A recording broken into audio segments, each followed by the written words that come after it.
Bienvenue à toutes et à tous dans cette édition d'information. Dans l'actualité ce jour, les conditions précaires auxquelles sont contraints les étudiants de l'université d'Abomey-Calavi, plus de transport et de restauration pour les étudiants. Les raisons de l'absence des services sociaux sont à suivre dans cette édition d'information. Et puis le palais des sports du stade général Mathieu Kérékou a abrité ce week-end le lancement de la saison sportive de la Fédération béninoise de taekwondo. Vous suivrez le compte-rendu dans notre journal. Et au-delà des frontières du Bénin, en interactualité bien évidemment, plus précisément en France, à Lille, des milliers de jeunes selon la préfecture du Nord ont fait une manifestation pour réclamer davantage d'action contre le réchauffement climatique.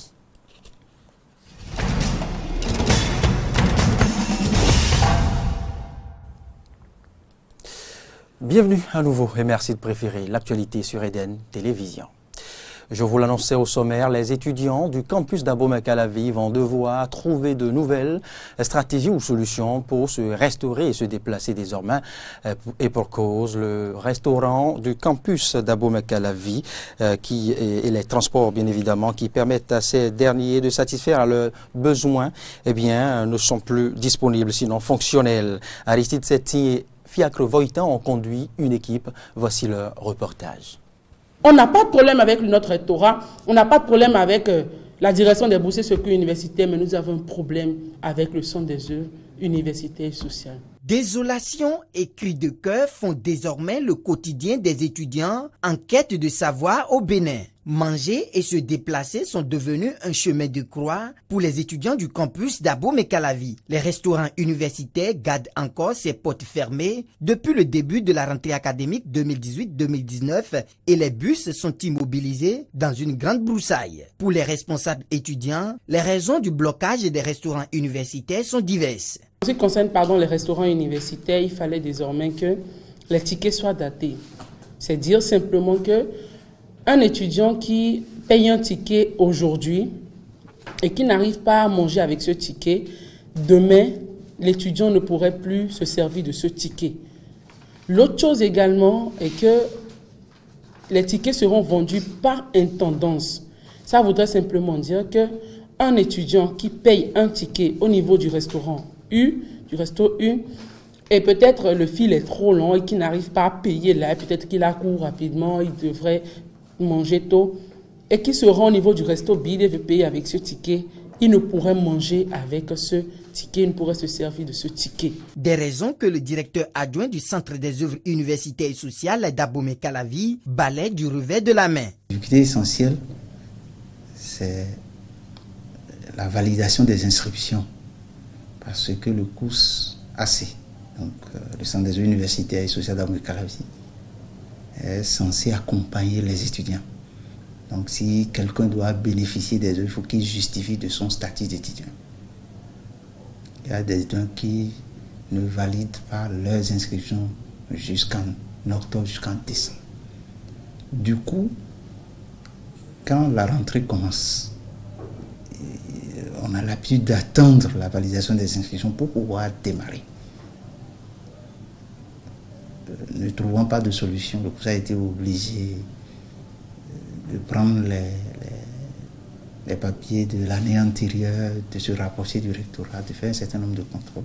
Les problèmes sont identiques au niveau du transport estudiantin. En 2018 déjà, la directive du Centre des universitaires et sociales d'Abomey-Calavi, la DECOUS, avait déjà sorti une note pour limiter le nombre d'étudiants par bus. Les étudiants n'ont jamais accepté qu'on l'applique.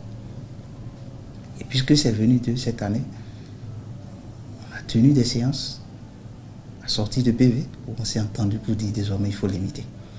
Ils ont dit qu'on ne peut pas vendre des tickets aux étudiants et refuser qu'ils voient. On dit d'accord.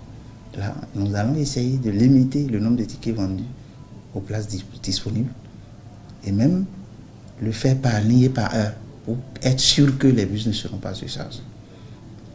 Une fois la réunion terminée, on leur a dit ce n'est pas des décisions irréversibles. Si sur le terrain on constate qu'il y a des difficultés, nous sommes disponibles. Venez à nous, nous allons nous asseoir encore pour chercher des solutions. Ils ne sont pas revenus.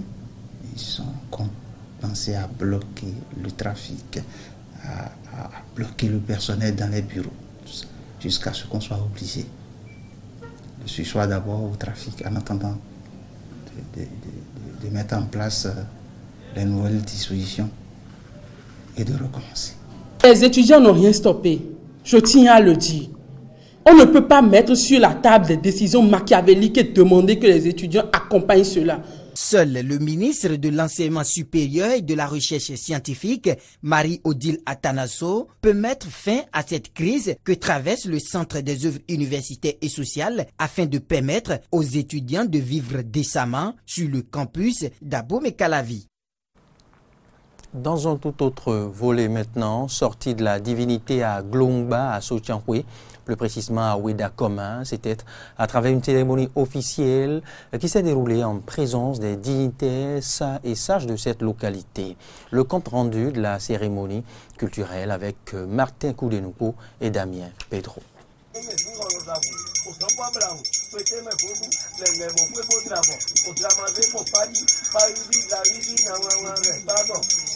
C'est par ces incantations, suivies de prières, de libations et immolations de moutons, que la cérémonie officielle du sortie de la divinité dénommée à Glongba s'est déroulée. C'était ce samedi 16 mars 2019 à Sotiankwe, dans le village de Ouéda-Koma, en présence des sages et notables du dit village. Sagbo Kapo Koudenouko Mimoye, Hunogan Wenayon, chef actuel du culte à Glongba, précise ici pourquoi cette cérémonie. Ce sont nos ancêtres qui le faisaient et ils nous ont donné la consigne de perpétuer la tradition qui consiste à faire des sacrifices de moutons chaque année au fétiche. C'est une divinité qui fait du bien. Installé depuis près d'une centaine d'années dans ce village par le nommé Agbadjizo Koudenouko Mimoye, cette divinité à Glongba ne fait que du bien. Ce fétiche, c'est un fétiche qui fait du bien. Si tu n'as pas d'enfant, tu viens là, tu poses tes problèmes, il est là pour te régler ça. Si le fétiche te dérange ou bien le sorcier te dérange chez toi et que tu viens là, par tes problèmes, il va te porter aide. Donc là, par ce fétiche, tous les ans, on fait la sortie de ce fétiche en lui faisant un sacrifice de tuer un mouton. C'est un fétiche que nous adorons beaucoup et il fait des bonnes choses, il aime des bonnes choses. Il n'aime pas les choses mauvaises qui sont dans la vie. C'est un fétiche que nous qualifions beaucoup. Il lutte contre les sorciers. Ce fétiche que vous êtes en train de voir là, c'est un héritier pour la famille de Koudenouko Mimoye. Ce fétiche que vous allez voir, c'est un fétiche donc qui fait du bien. Donc on dit, il y a des gens qui disent fétiche là c'est pour faire du mal, mais ce fétiche là c'est pour faire du bien. Donc il chasse des mauvais esprits. Si tu as besoin d'enfants, quoi que tu as besoin là, si tu viens devant ce fétiche là, donc on trouve ça. L'autre chose extraordinaire que l'on a découvert de cette divinité est sa posture en équilibre sur cette planche.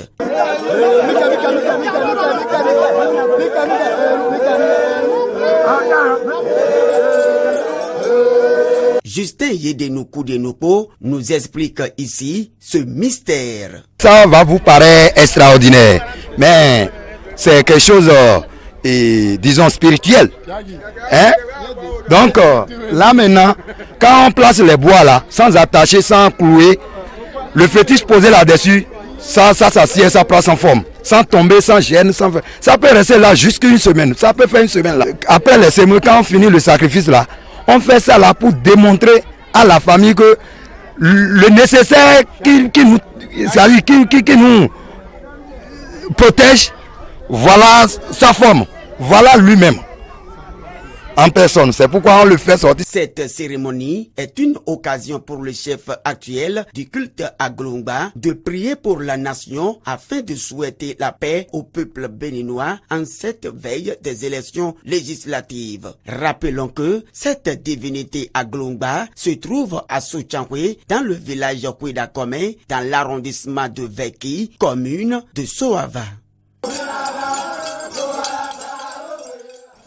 Un reportage de Martin Koudenoupo qui assistait pour Eden Télévision à cette cérémonie de densification de l'égrégore de la divinité à Glomba. La plateforme électorale de la société civile a été reçue en audience à la fin de la semaine écoulée par la Cour constitutionnelle. L'organisation à bonne date des élections législatives d'avril 2000, du 28 avril 2019, était au menu des discussions. Et oui, à la sortie de cette séance, Batoko Zosu était au micro pour nous livrer la substance de ces échanges. Et le président de la Cour constitutionnelle pour partager avec lui les inquiétudes de la plateforme par rapport aux élections.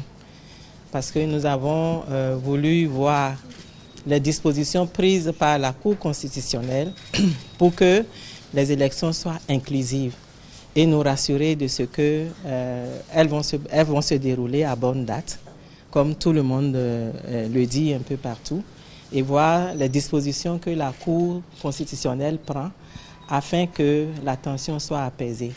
Comme vous le savez, la plateforme électorale, elle aussi, elle poursuit un objectif, c'est d'avoir des élections libres et transparentes, c'est de faire en sorte que aussi, par rapport à ces élections-là, qu'elles se fassent dans une atmosphère pacifique. Et donc, mes collègues et moi sont venus ce matin partager, comme je le disais tantôt, avec le président de la Cour suprême, nos inquiétudes. Ce que nous avons appris, ce que nous avons entendu nous permet de raffiner notre stratégie, de raffiner aussi nos sensibilisations vis-à-vis de nos compatriotes. Dans un tout autre registre maintenant, le premier journal des étudiants a soufflé sa 30e bougie. La semaine écoulée, la cérémonie officielle s'est déroulée dans l'amphithéâtre Houdébé sur le campus universitaire d'Abomey-Calavi. C'était ce vendredi 15 mars 2019. Cette cérémonie a réuni les pères fondateurs et anciens et nouveaux membres de cette institution spécialisée au campus d'Abomey-Calavi. Reportage Aristide Seti, Denis Marouya. Ils sont nombreux à honorer le rendez-vous du 30e anniversaire du premier journal des étudiants du Bénin.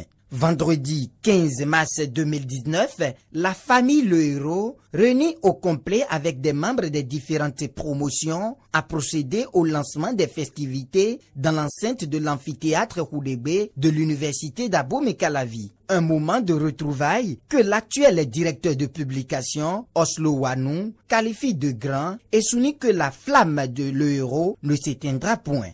Le Héros grandissait, et ceci sans aucun doute, mais ne vieillit pas et ne ressent pas non plus le poids des ans.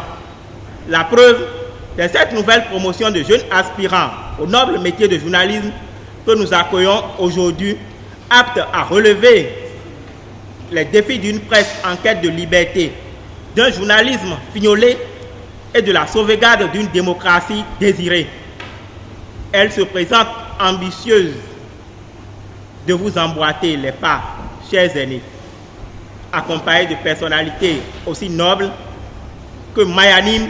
Landry Zinsou, père fondateur du journal Le Héros, se dit satisfait du travail abattu par toutes les promotions. Il revient ici sur les circonstances dans lesquelles le journal Le Héros a vu le jour. Le journal Le Héros est né dans un contexte particulier qui était un contexte de crise nationale, un contexte de régime autoritaire, toute chose qui, en principe, devrait décourager ce genre d'initiative. Mais il a fallu des gens de la trempe de cette jeunesse consciente et insouciante parce qu'elle avait un engagement à prendre et n'a pas failli. Les parrains de cet événement et de la nouvelle promotion n'ont pas manqué d'exprimer leur joie et d'inviter la jeune génération au travail bien fait. On m'a dit, tu fais partie du journal Le Héros. J'ai trouvé ça tellement banal. Mais comment on peut intégrer un organe aussi prestigieux comme Le Héros, qui veut savoir la vérité? Si je suis venu au Héros, c'est d'abord par instinct de survie, mais parce que j'aimais aussi la plume. Mais je disais qu'il faut corriger quelque chose. Il faut faire en sorte que l'adhésion au journal Le Héros soit un instant de solennité parce que le journal est tellement grand. Je suis émue et je remercie très sincèrement les responsables du journal Le Héros qui ont pensé à la petite personne que je suis et voulu que je sois la marraine de cette édition. Je suis reconnaissante et que le ciel vous bénisse. Au cours de la cérémonie de ces 30 bougies, la nouvelle promotion du dit journal a pris l'engagement de servir l'institution jusqu'au sacrifice suprême.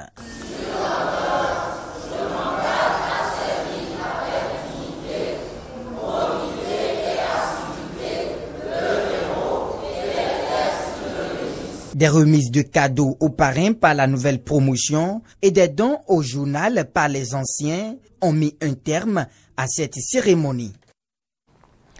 Et nous vous en parlions dans nos précédentes éditions. Nous sommes dans le registre culturel. Écoliers, élèves et étudiants excellent dans l'art culturel et deviennent de bons acteurs. L'école apparaît comme un endroit bien évidemment approprié où la promotion de la chose culturelle doit pouvoir prendre corps. Suivant ce magazine signé de Amendidi Humpenumdi et Romaric Devoshi pour vous en convaincre.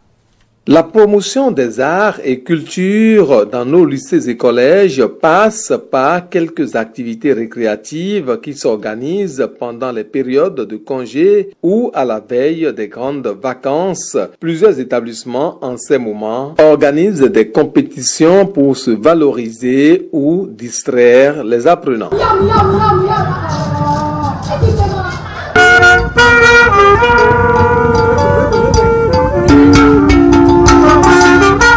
Mais pour aboutir à des prestations assez appréciées, des dispositions sont prises dans nos lycées et collèges. Il faut sillonner des milliers de apprenants pour demander des autorisations d'absence ou bien que des répétitions.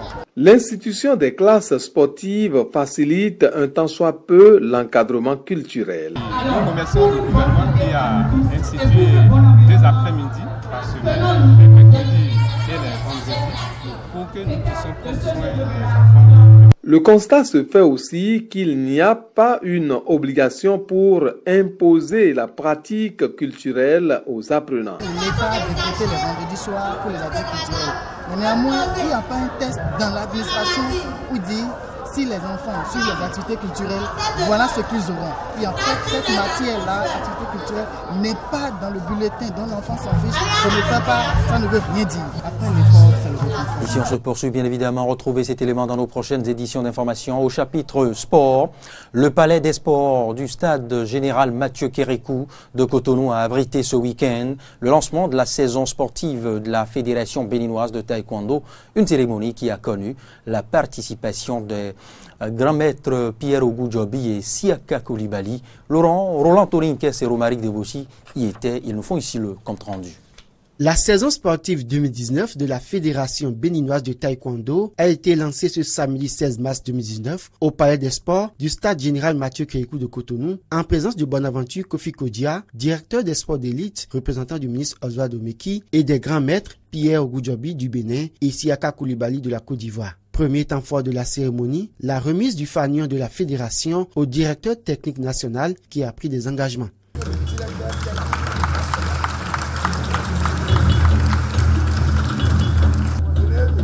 Le fanion de la Fédération béninoise de taekwondo.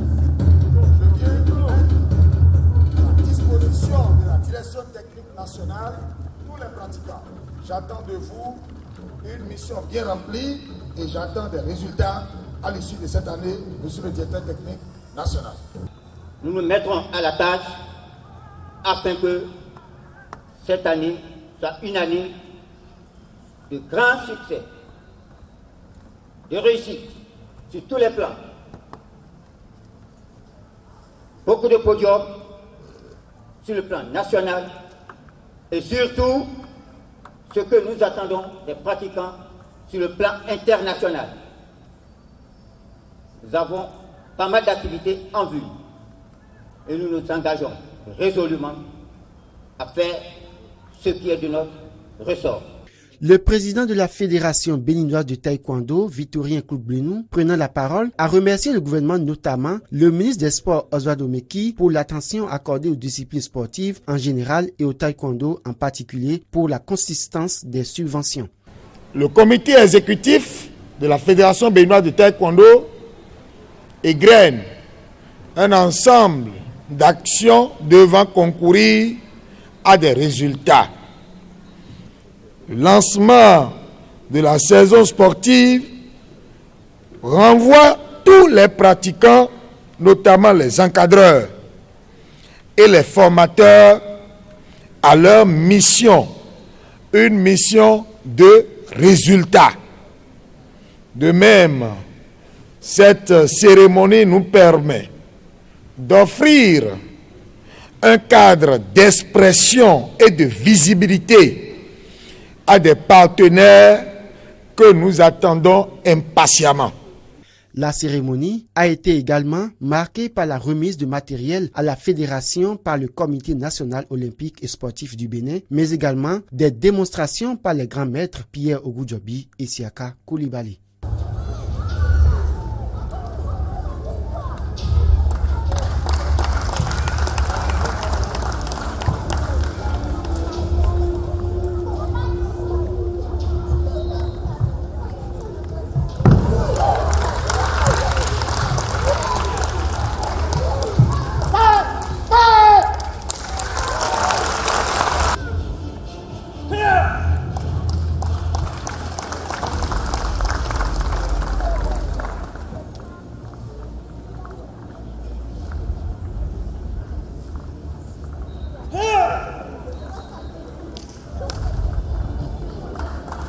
Et c'est beau à voir, de la souplesse au-delà des 60 ans, c'est aussi cela la pratique des arts martiaux. Et pour mettre un terme à ce point de l'actualité sur Eden Télévision, on se rend au-delà des frontières du Bénin, plus précisément en France, à Lille, où des milliers de jeunes, selon la préfecture du Nord, ont fait une manifestation pour réclamer davantage d'actions contre le réchauffement climatique. Vous suivrez plus de précisions dans nos prochaines éditions. Mesdames, Messieurs, ce sera donc tout pour ce point de l'actualité sur Eden Télévision. Merci de l'avoir suivi et surtout prenez du plaisir à suivre nos programmes. Bon appétit.